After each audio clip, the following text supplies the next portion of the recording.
Assalamualaikum warahmatullahi wabarakatuh. Saya Hikmah Pambudiyani Windiarum ingin mempresentasikan tentang pengembangan butir soal. Mengembangkan butir soal adalah suatu proses di mana butir-butir soal yang telah ada dikembangkan untuk menjadi soal yang akan diujikan kepada peserta didik. Langkah-langkahnya dimulai dengan menyusun kisi-kisi, menyusun atau menulis soal. Sebelum soal digunakan, dilakukan penelaahan soal terlebih dahulu, dan terakhir memeriksa hasil tersebut.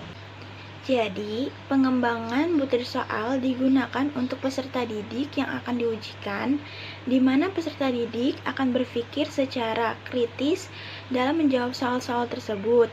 Maka dari itu, pengembangan butir soal harus sesuai dengan standar kompetensi dan kompetensi dasar.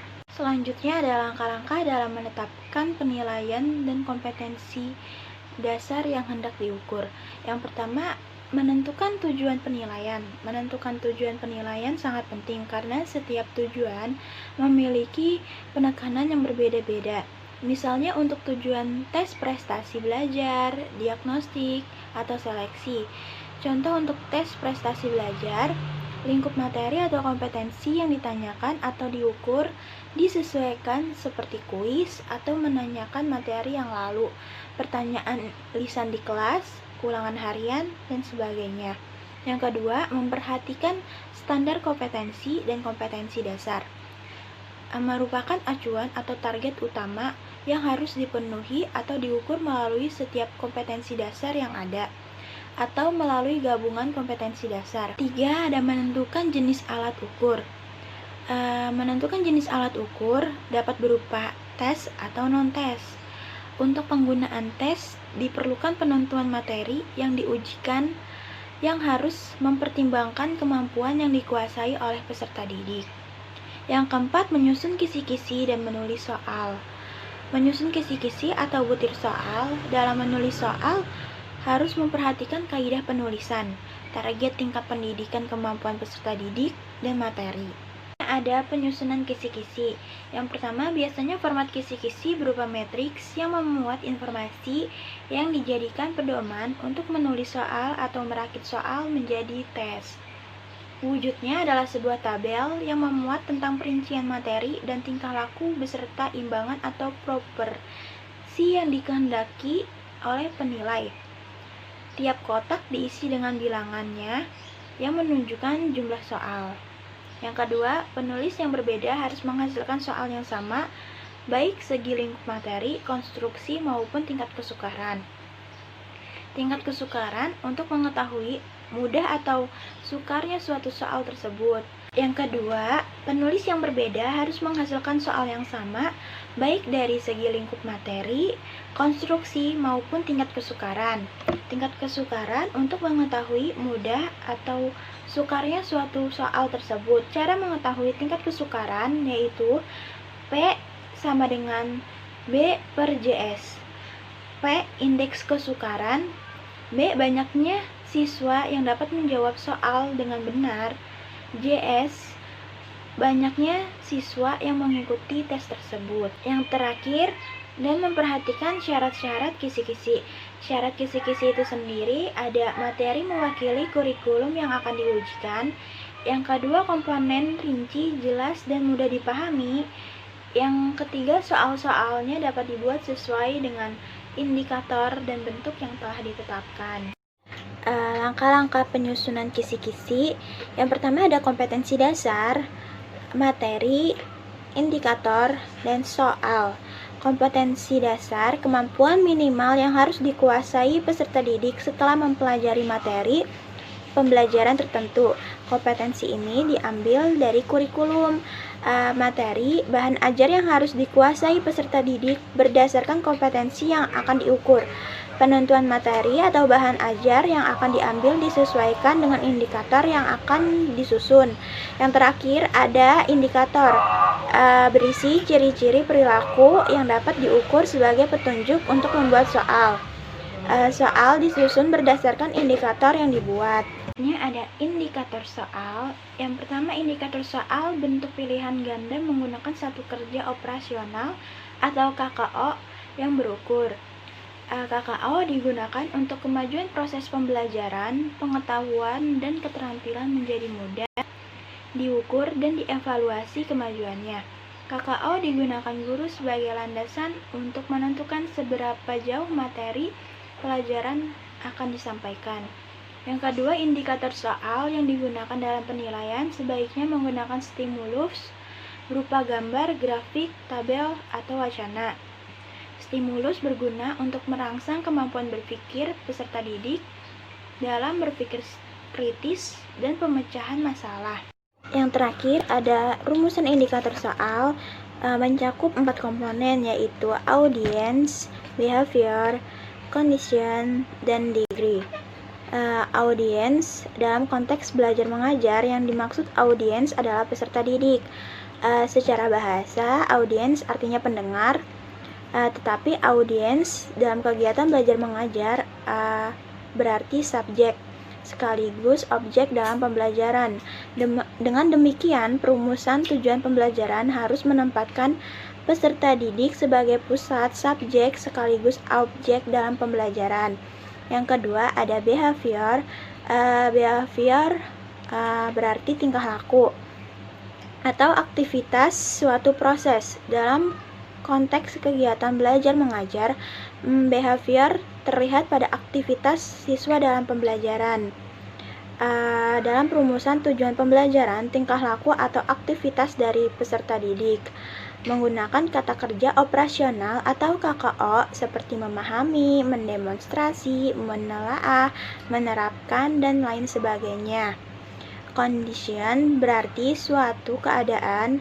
Dalam konteks belajar mengajar, condition adalah keadaan siswa sebelum dan sesudah kegiatan pembelajaran, serta persyaratan yang perlu dipenuhi agar hasil yang diharapkan bisa tercapai. Perumusan condition adalah dengan menjawab pertanyaan aktivitas apa saja yang dilakukan peserta didik agar hasil yang diharapkan bisa tercapai. Yang terakhir ada degree. Degree berarti suatu perbandingan. Dalam konteks kegiatan belajar mengajar, degree berarti membandingkan kondisi sebelum dan setelah belajar. Tingkat degree berbeda-beda tergantung pada bobot materi yang akan dipelajari, serta sejauh mana siswa harus menguasai suatu materi atau menunjukkan suatu perubahan tingkah laku. Selanjutnya ada pemilihan materi berdasarkan kompetensi. Yang pertama ada urgensi. Urgensi, kompetensi dasar atau indikator atau materi yang secara teoritis mutlak harus dikuasai oleh peserta didik. Karena urgensi tingkat kepentingannya dimaknai bahwa indikator tersebut harus dikuasai oleh peserta didik. Yang kedua ada kontinuitas atau kompetensi dasar, indikator, dan materi lanjutan yang merupakan pendalaman materi sebelumnya. Kontinuitas itu bisa juga berkelanjutan, menjadi dasar bagi indikator selanjutnya, atau mempunyai hubungan dengan indikator pada tingkat lanjut. Yang ketiga ada relevansi, ada keterkaitannya dengan mata pelajaran lain, bermakna bahwa indikator tersebut mempunyai hubungan dengan mata pelajaran lain, serta memiliki nilai yang aplikatif dalam kehidupan bermasyarakat. Yang terakhir ada keterpakaian. Keterpakaian itu memiliki nilai terapan tinggi dalam kehidupan sehari-hari. Jadi keterpakaian itu nilai-nilainya penting untuk dijadikan kehidupan sehari-hari atau sering dipakai dalam kehidupan sehari-hari. Ada prinsip-prinsip penulisan soal. Yang pertama valid. Menguji materi kompetensi yang tepat yang berkaitan dengan urgensi, kontinuitas, relevansi, dan keterkaitan. Yang kedua ada relip, konsisten hasil pengukurannya. Yang ketiga ada fair, tidak merugikan pihak tertentu. Di dalam fair tersebut juga ada jujur atau honesty. Di dalam jujur tersebut ada beberapa indikator, yaitu yang pertama tingkat kesukaran soal, kemampuan peserta didik. Yang kedua tidak menjebak, jadi soalnya tidak menjebak dalam peserta didik untuk menjawab. Yang ketiga materi yang diujikan sesuai dengan jenis tes dan bentuk soal yang digunakan. Yang terakhir menetapkan penskoran yang tepat. Di dalam fair juga ada seimbang atau balance. Yang pertama ada materi yang diujikan atau materi yang diajarkan. Yang kedua, waktu untuk mengerjakan soal sesuai. Yang ketiga, mengurutkan soal dari yang mudah ke sukar atau sulit. Yang keempat, mengurutkan level kognitif dari yang rendah atau tinggi. Yang terakhir, mengelompokkan jenis bentuk soal yang digunakan. Lalu ada organisasi. Yang pertama itu jelas petunjuk dan perintahnya. Yang kedua, urutan materi dalam tes. Bisa juga urutan materi yang diajarkan. Yang ketiga ada layout, soal jelas dan mudah dibaca. Yang terakhir, penampilan profesional. Lalu ada transparan, jelas yang diujikan, perintah dan kriteria penskorannya. Terakhir ada autentik, berhubungan dengan pengalaman belajar peserta didik dan sesuai dengan dunia real atau nyata. Selanjutnya ada kaidah penulisan soal kompetensi. Yang pertama, dapat berhubungan dengan pembelajaran di dalam kelas maupun di luar kelas. Soal dapat berhubungan atau disesuaikan dengan kondisi pembelajaran, bisa di dalam kelas maupun di luar kelas. Yang kedua, berhubungan erat antara proses, materi, kompetensi, dan pengalaman belajar. Soal kompetensi juga berhubungan dengan pengalaman belajar yang di mana peserta didik dapat menjawab dari pengalaman yang sudah diajarkan atau dialami sendiri. Yang ketiga, mengukur kompetensi peserta didik. Mengukur kemampuan atau kecakapan peserta didik dalam menjawab soal-soal. Yang keempat, mengukur kemampuan berpikir kritis. Mengukur sejauh mana peserta didik dapat berpikir kritis dalam menjawab soal. Yang kelima, mengandung pemecahan masalah. Soal juga dapat mengecoh peserta didik agar ia dapat memecahkan soal tersebut dengan jawaban yang tepat. Selanjutnya ada kaidah penulisan soal PG atau pilihan ganda. Dilihat dari segi materi. Yang pertama, soal harus sesuai dengan indikator. Artinya, soal harus menanyakan perilaku dan materi yang hendak diukur sesuai dengan rumusan indikator dalam kisi-kisi. Yang kedua, pengecoh harus berfungsi. Di dalam soal pilihan ganda terdapat pilihan yaitu A, B, C, D yang fungsinya untuk mengecoh kemampuan berpikir peserta didik. Yang ketiga, setiap soal harus mempunyai satu jawaban yang benar. Artinya, satu soal hanya mempunyai satu kunci jawaban. Dilihat dari segi konstruksi, yang pertama, pokok soal harus dirumuskan secara jelas dan tegas. Artinya, kemampuan atau materi yang hendak diukur atau ditanyakan harus jelas, tidak menimbulkan pengertian atau penafsiran yang berbeda dari yang dimaksudkan. Setiap butir soal hanya mengandung satu persoalan atau satu gagasan saja. Yang kedua, rumusan pokok soal dan pilihan jawaban harus merupakan pernyataan yang diperlukan saja. Artinya, apabila terdapat rumusan atau pernyataan yang sebetulnya tidak diperlukan, maka rumusan atau pernyataan itu dihilangkan saja. Yang ketiga, jangan memberi petunjuk ke arah jawaban yang benar. Artinya, pada pokok soal jangan sampai terdapat kata, kelompok kata, atau ungkapan yang dapat memberikan petunjuk ke arah jawaban yang benar. Biasanya di dalam soal pilihan ganda itu berupa ABCD. Nah, di dalam ABCD itu biasanya terdapat satu pilihan yang menunjukkan ke arah jawaban yang benar. Yang keempat ada pilihan jawaban harus homogen dan logis, ditinjau dari segi materi. Artinya semua pilihan jawaban harus berasal dari materi yang sama, seperti yang ditanyakan oleh pokok soal. Penulisannya harus setara dan semua pilihan jawaban harus berfungsi. Yang terakhir ada pilihan jawaban jangan mengandung pernyataan semua pilihan jawaban di atas salah atau semua pilihan jawaban di atas benar. Artinya, dengan adanya pilihan jawaban seperti ini, maka secara materi pilihan jawaban berkurang satu karena pernyataan itu bukan merupakan materi yang ditanyakan atau pernyataan itu menjadi tidak homogen. Lalu ada kaidah penulisan soal uraian atau esai. Kaidah penulisan yang pertama, soal yang dibuat harus sesuai dengan indikator yang ada di dalam kisi-kisi. Jadi, komponen indikator soal harus sesuai dengan penyusunan kisi-kisi. Yang kedua, batasan jawaban atau ruang lingkup yang akan diukur harus jelas. Jadi, soal terdapat batasan jawaban sejauh mana ruang lingkup peserta didik dalam menjawab soal tersebut. Yang ketiga, rumusan soal atau pertanyaan hendaknya menggunakan kata tanya yang menuntut jawaban uraian. Jadi soal uraian atau esai harus menggunakan tanda tanya seperti misalkan jelaskan, uraikan, mengapa, bagaimana. Yang keempat, ada rumusan kalimat soal hendaknya komunikatif. Hindari kata atau istilah atau kalimat yang dapat menimbulkan penafsiran ganda. Jadi, soal harusnya bersifat komunikatif atau mudah dipahami dan jelas oleh peserta didik.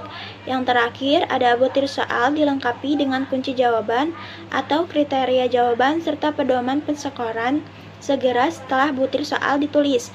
Jadi, guru yang menulis soal harus memegang kunci jawaban dan kriteria jawaban serta pedoman penskoran saat soal ditulis. Yang terakhir, ada 4 jenis penilaian acuan kriteria. Yang pertama ada entry behavior test, yaitu suatu tes yang diadakan sebelum suatu program pengajaran dilaksanakan dan bertujuan untuk mengetahui sampai batas mana penguasaan pengetahuan dan keterampilan peserta didik yang dapat dijadikan dasar untuk menerima program pengajaran yang akan diberikan. Yang kedua, ada pre-test, yaitu tes yang diberikan sebelum pengajaran dimulai, bertujuan untuk mengetahui sampai di mana penguasaan peserta didik terhadap bahan pengajaran, pengetahuan, dan keterampilan yang akan diajarkan. Yang ketiga, ada post-test, yaitu tes yang diberikan pada setiap akhir program satuan pengajaran dan bertujuan untuk mengetahui sampai di mana pencapaian peserta didik terhadap bahan pengajaran setelah mengalami suatu kegiatan belajar. Yang terakhir ada embedded test, yaitu di mana tes dilaksanakan di sela-sela atau pada waktu tertentu selama proses pengajaran berlangsung dan bertujuan untuk mengetes peserta didik secara langsung. Contohnya seperti ulangan lisan. Lalu ada sistem penilaian hasil belajar.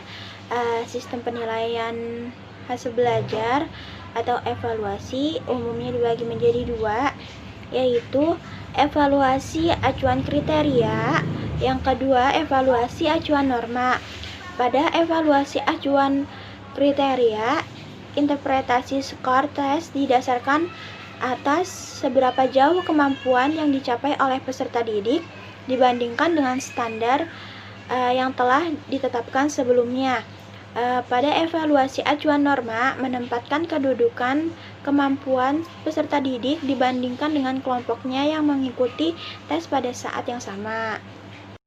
Lalu selanjutnya ada langkah-langkah penulisan butir soal. Yang pertama, menentukan tujuan tes atau soal. Penyusunan tes diawali dengan menentukan tujuan yang ingin dicapai dengan menyelenggarakan tes tersebut. Dalam tes bahasa pada umumnya, tes disusun sebagai tes hasil belajar. Tes hasil belajar yang mempunyai tujuan utama untuk menentukan tingkat penguasaan siswa terhadap bahan pelajaran yang telah diajarkan sampai tahap tertentu hingga tes tersebut bisa diselenggarakan. Selain tujuan tersebut, biasanya tes dilakukan juga dengan tujuan untuk mengetahui kesulitan belajar siswa dan kelemahan butir-butir pada tes. Yang kedua, penentuan jenis dan bentuk soal.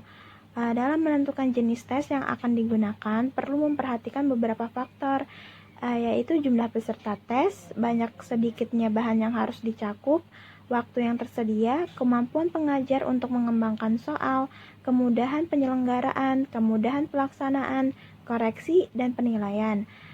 Semua itu perlu diperhatikan dengan seksama dan seimbang agar jenis dan bentuk tes yang digunakan dapat benar-benar mengukur tingkat kemampuan dan pemahaman siswa. Yang ketiga, ada menyusun kisi-kisi. Kisi-kisi merupakan deskripsi mengenai ruang lingkup dan isi materi yang akan diujikan. Tujuan penyusunan kisi-kisi untuk menentukan ruang lingkup dan tekanan soal yang tepat sehingga dapat menjadi petunjuk dalam menulis soal. Dengan adanya penyusunan kisi-kisi, maka akan sangat mudah dalam mendeteksi poin mana yang tepat digunakan sebagai tes dan berbagai kompetensi dasar. Yang keempat, ada penulisan butir soal dan pemantapan butir soal atau validasi soal dan kunci jawaban. Tahap penulisan butir soal dimulai dengan menentukan jumlah soal yang perlu disusun. Penulisan butir tes pertama mungkin menghasilkan butir soal yang memiliki berbagai kekurangan dan kelemahan. Dengan kenyataan demikian, maka sebagai persediaan penyusunan butir soal diperlukan jumlah yang lebih besar dari kebutuhan karena pada akhirnya butir-butir tersebut akan dipilih sesuai dengan kompetensi yang diujikan. Selain membuat butir soal, perlu juga disusun kunci jawaban yang nantinya akan digunakan sebagai acuan penilaian. Setelah mendapatkan butir-butir soal yang tepat, selanjutnya kita harus memilih lagi butir soal mana yang sebaiknya tepat untuk digunakan. Yang terakhir ada merakit soal menjadi perangkat tes. Pembuatan soal tidaklah lengkap tanpa disertai dengan penyusunan soal. Menjadi perangkat tes yang baik dalam tahapan yang terakhir, naskah soal yang sudah ada disusun menjadi alat tes yang sempurna disertai jawabannya. Kunci jawaban yang dibuat harus sesuai dengan susunannya dengan soal yang tersusun. Perlu diperhatikan pula dalam membuat jawaban untuk soal objektif berupa jawaban pendek, jawaban berupa alternatif jawaban benar, dan untuk soal esai jawaban berupa rambu-rambu jawaban yang benar.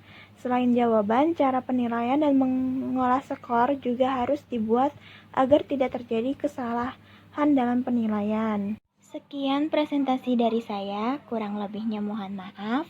Wassalamualaikum warahmatullahi wabarakatuh.